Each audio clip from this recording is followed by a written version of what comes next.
You are destroying this man's bar. Killer! I'm having the time of my life and it's been a bartender! Killer!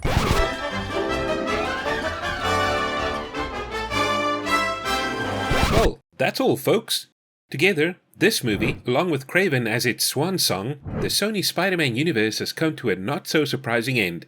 The Venom movies were the only ones to be able to make any sort of decent money, with the rest being both commercial and critical flops. To say that this little experiment was unsuccessful comes as no surprise to anyone, except maybe Sony. Who would have thought that a Spider-Man universe without Spider-Man would flop? It's even more astonishing to hear that the deal with Marvel never prevented Sony from actually having Spider-Man in any of its movies. He didn't even have to be the MCU Spider-Man. And so, that brings us to Venom, one of Spider-Man's most formidable foes. Well, in the comics at least. In this Sony Spider-Man universe, Eddie is still a reporter and Venom a symbiote, and that's pretty much where the similarities with the comics end. The rest is pretty much buddy comedy territory with some cool VFX thrown in for spectacle. Somehow, even with such deviation from the source material, people were willing to overlook it because the Eddie-Venom relationship was so much fun. Let's get this out of the way right now. None of the Venom movies were good. Let There Be Carnage was particularly awful. They were all fun though, and the Eddie-Venom dynamic as a core of each somehow managed to still get people to go watch these movies. The first movie was genuinely fun, even though it was pretty stupid, but the second one was really not good. Fun, but not good at all. The Carnage VFX were pretty awesome though. So with the studio claiming from the get-go that this would be Venom's final outing, and then right before Kraven's premiere telling the world that that was it for this experiment, we all hoped that this last one would be the best of the three, or at least a pretty epic conclusion. So was it either of those things? Nope! Not even close. It was better than Let There Be Carnage, but that was a pretty low bar to clear. Should you watch it? Well, it's on streaming now, so sure. There's a lot of 2024 movies worse than this one. It's the holidays. Get some eggnog, light up the fireplace, and switch your brain off for the next 2 hours. This is one of the so bad it's good movies. Only heroes subscribe to my channel, dear viewer. Oh, no, this is not about being a hero for me. No, you don't understand. I chose you to subscribe to my channel. You chose me? I'm sorry. You said you weren't gonna subscribe. Let me fix it. How about it? So I can break it again. So what's with this movie? Firstly, this movie suffers from the same problem that all the other movies in the Sony Spider-Man universe do. What is that, you ask? Well, these characters are all villains that are supposed to go up against Spider-Man at some point, but the way this SSU positions them is as heroes rather than villains or anti-heroes. That puts everything out of whack from the start. The dynamic is wrong. None of these were supposed to be heroes, and having other, worse villains in each of their movies makes them even less of a threat to Spider-Man and the actual heroes. It's very counterintuitive. And that leads us to this movie. Just quickly. Eddie, Venom, Vetti. Got it? Good. See, Venom wasn't really a bad guy. He and the other symbiotes fled from Null, and they are here to help, see? They aren't evil. To be fair, Venom does sort of get an anti-hero run in the comics, so with this story it's actually not that far-fetched, so we'll let that go. But it's a messy movie with constant shifts in tone, absolutely horrific writing, no respect for its own internal logic, staggering plot conveniences, absolutely disgraceful handling of an incredibly powerful villain, cardboard cutout side characters, ugly cinematography, and very contrived beats in order to try and manufacture emotion from its audience. But at least the Vetti banter was fun and the VFX was good. I'm just going to start off with the writing. This is by far the worst aspect of the movie. It's atrocious. Kelly Marcel, who was brought on for rewrites on the original and who wrote the second movie, wrote this one too. She was also given directing responsibilities. Neither of those were good ideas. Her writing was shockingly bad, and it was pretty clear that this was her first outing as a director. So before we get to the plot, let's go over the positives. As with the other two movies, the Eddie-Venom dynamic is great. There's definitely a few jokes that don't work, but for the most part they feed well off each other. The banter is great, and you can see that this was something that Tom Hardy enjoyed. It felt like they had finally figured their relationship out after the chaos of the second movie. They were working together this whole movie, and it felt like the whole road trip was designed to showcase this. Tom Hardy seemed to enjoy the whole slob with a hangover, going on a road trip with his alien buddy spiel. The other positive was the VFX. Between Sony, ILM and DNEG, the Venom effects were awesome. Except for Null. Seeing the different symbiotes and their different powers, as well as the xenophages, were all very well done. The rest? Well, let's get to the plot of this movie so you can see what I mean about the writing. Are you ready? Because this one is a doozy. The movie starts off with Null monologuing to his xenophages, basically giant murder cockroaches. These giant murder cockroaches are apparently symbiote hunters, but they've got the worst eyesight ever. They can't see shit, except the codex really, and that they can see from hundreds of kilometers away. They can apparently also leap hundreds of kilometers and move at incredible speeds. I mean, we see this thing leaping onto an Airbus at cruising speed. I checked, and typical cruising altitude and speed is around 600 miles per hour or 1,000 kilometers an hour, and at about 43,000 feet or 13 kilometers. That's no problem for these things to get to with a single bound. They're also almost unkillable, as they just reform themselves after getting blown up. We do see symbiotes kill a few of them by beheading them, but then we also see one get chewed up by a jet engine and then reform itself on the ground. See, that was beheaded. Come on! Anywho, Null sends these giant murder cockroaches to go and find a codex to help break him out of the prison he's in. This contrived codex MacGuffin can only be formed when a symbiote's host dies and it resurrects said host while attached. We then see that it happened to Eddie at the end of the first movie, and now they have a codex inside them. And on top of that, the codex is only visible to the giant murder cockroaches when the symbiote is in its full form. As soon as the symbiote changes back, the codex switches off for some reason and the giant murder cockroach is blind again. Apart from the glowing orange codex, it's basically the worst type of vision these things could have, seeing they are symbiote hunters after all. Now, to understand just how badly Sony fumbled the ball with Null, here's a quick recap of just how powerful this guy is. He's a Thanos level threat. In fact, he's way more powerful than Thanos. He was chosen by the Celestials to be the King in Black, sort of the ruler of the Dark World. He was like, nope, and then killed a Celestial, and used its skull to refine his all-black symbiote sword. Oh, and he's the creator of the symbiotes and the xenophages. I am Null, god of the void. I see what you did there. Null and void. That's so stupid, I really think the writer thought it would be a clever little joke. And after he sent the giant murder cockroaches on their way, Find me the codex.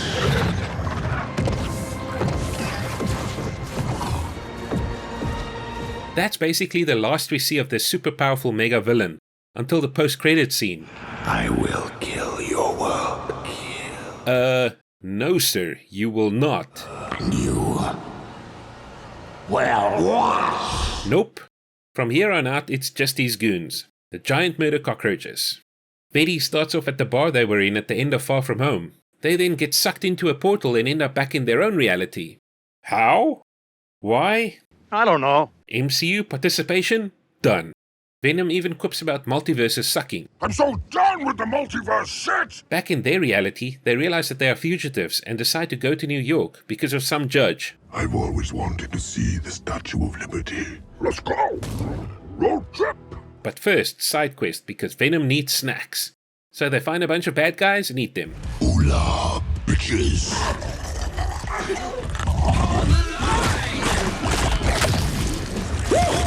Yummy! Without knowing it, the giant murder cockroach almost got to them in time. We're then introduced to cardboard cutout scientist lady. She's doing all of this for her brother, and she naively sees the good in everything and everyone. We get to the base and we're shown these massive tanks full of acid to vaporize random things. Why? For the plot to happen later, that's why. She meets up with cardboard cutout angry military man. He's the opposite of her and cynical about everything. You always have this look on your face like something terrible is imminent. Because in my line of work, something terrible is always imminent. We're then shown that Mulligan is alive and there's a symbiote inside him. Why? For exposition dumping.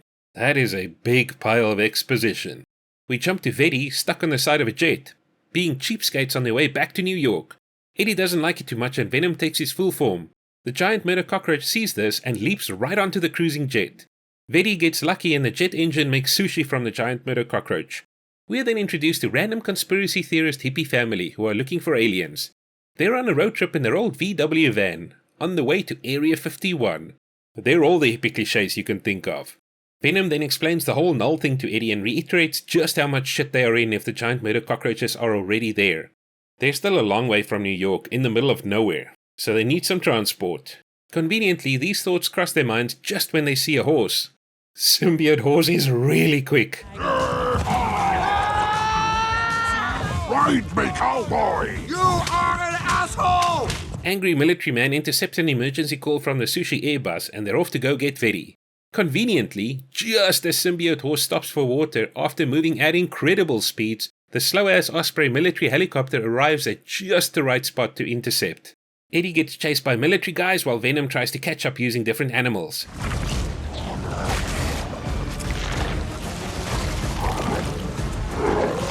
In order to save Eddie, Venom takes his full form and that summons the giant murder cockroach. Some fighting happens and we see that the giant murder cockroach can't see Vetti, but can apparently clearly see the soldiers. It also happens to be a meat shredder. Mulligan gives some more exposition dumping, cause why not? We're back to Vetti, who meets the hippie family. Things get awkward at the camp and then they sing songs in the van. They arrive in Las Vegas. Eddie, who's been sweaty and nasty the whole time, is ejected from a fancy casino. He then finds a drunk guy in a tux and takes said tux for himself.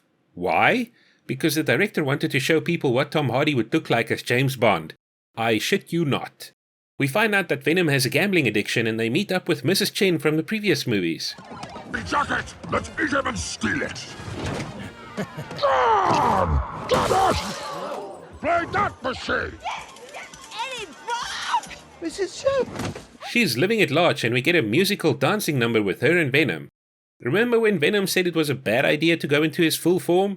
Yeah, he doesn't either, because Eddie doesn't ever let him have fun. As expected, the giant murder cockroach finds them. God damn it! I told you this would happen! Don't panic! When Venom scares himself out of his full form, the giant murder cockroach is immediately blind again. It instantly gives up and goes away. What an incredibly stupid creature. The military guys also arrived there because somehow they knew exactly where in all of Las Vegas Eddie was. They take Eddie and Venom back to their base. Without being able to see shit the whole movie, the giant murder cockroach managed to follow the helicopter all the way to the base and slips in unnoticed.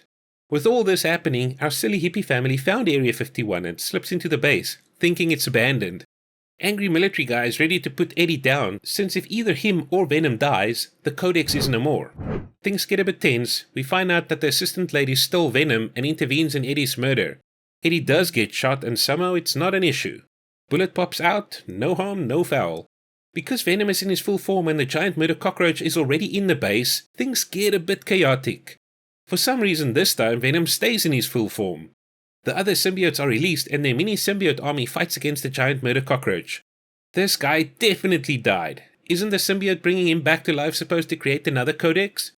Much chaos ensues and like good children they take the fight outside. The hippie family is shocked to find that aliens are real. The giant murder cockroach takes an RPG to the face and pulls herself together. Eddie then introduces the family to Venom. Hi. Pleasure to meet you. While that happens, the giant murder cockroach calls home for reinforcements and more giant murder cockroaches arrive. Vetti decides that riding a motorcycle is the best way to distract these giant murder cockroaches. These things that can move at hundreds of kilometers per hour can barely keep up with Venom on the motorcycle. Venom then leads the giant murder cockroaches to a kill box. It's so stupid. How did he know they would just stop on top of the ammo pile and not just leap over it? I don't know. But the giant murder cockroaches get blown up and nothing really happens to them. Some of them then get beheaded by helicopter blades and that works for some reason. Vetti then gets the wind knocked out of him and is saved by Deus Ex Hippie Dad. That's a big W for the hippies. We then get a forced emotional scene with the wounded Eddie and Venom having a chat for old time's sake, while a bunch of giant murder cockroaches are surrounding them. I'm proud of you, Eddie. I really would have liked to have seen her. We're gonna go just as soon as we get out of here. Venom decides to be a hero and sort of entangles all the giant murder cockroaches. He gets himself to the random acid bay thingy that we saw earlier in the movie and gets angry military man to activate it. Venom then spits Eddie out and covers him with an armored door. Don't forget me either, Eddie. He knows things are about to get real. Venom then sacrifices himself to kill all the giant murder cockroaches. An angry military man tosses in a grenade for good measure.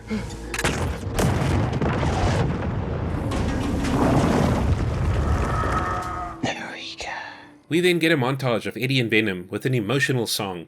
It feels very Fast and Furious 7-like. The end. That was not a very clever movie, but it was still fun. So bad, but so good somehow. There's 2 post-credit scenes, but they're pointless since this SSU is done now, so we don't care. Anywho, it kind of felt like this movie was put into I don't give a shit anymore gear by everyone involved and left there. The VFX was the only well-crafted aspect of this movie. Eddie basically had a hangover throughout the movie, which made his acting easy and apart from the very banter feel very meh. It didn't really sound like he did more than one take for pretty much anything. The cinematography was pretty awful too. Lots of washed out nasty wide handheld shots throughout. The camera played no interesting role in this movie. And that is partly the rookie director's fault. The plot convenience were also pretty crazy. The giant murder cockroaches that can jump hundreds of kilometers are bred to hunt symbiotes but can't see them. Everyone just pitching up immediately when the plot needs them to, and poor Mulligan, who was wasted as an exposition dumper only to be killed off again immediately after he'd done all the dumping he needed to do.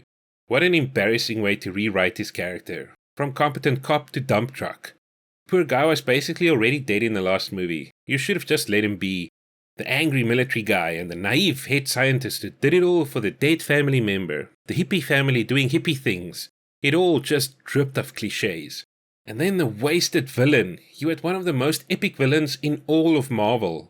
But all he did was send out his giant murder cockroach minions while monologuing from his throne. This might have been one of the biggest wastes of a villain in all of cinema.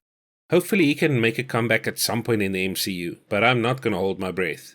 At least it wasn't DEI'd up the wazoo. The writing was simply too lazy for that. Like I said before, this is by no means a good movie. Yet somehow I wasn't completely disappointed when the end credits rolled. I think the fact that I didn't have particularly high hopes for this one helped. Are you gonna watch this movie? Anywho, that's me signing off. I'm so done with the multiverse shit! This is my jam! I'm having the time of my life in it! That was delicious! You're welcome.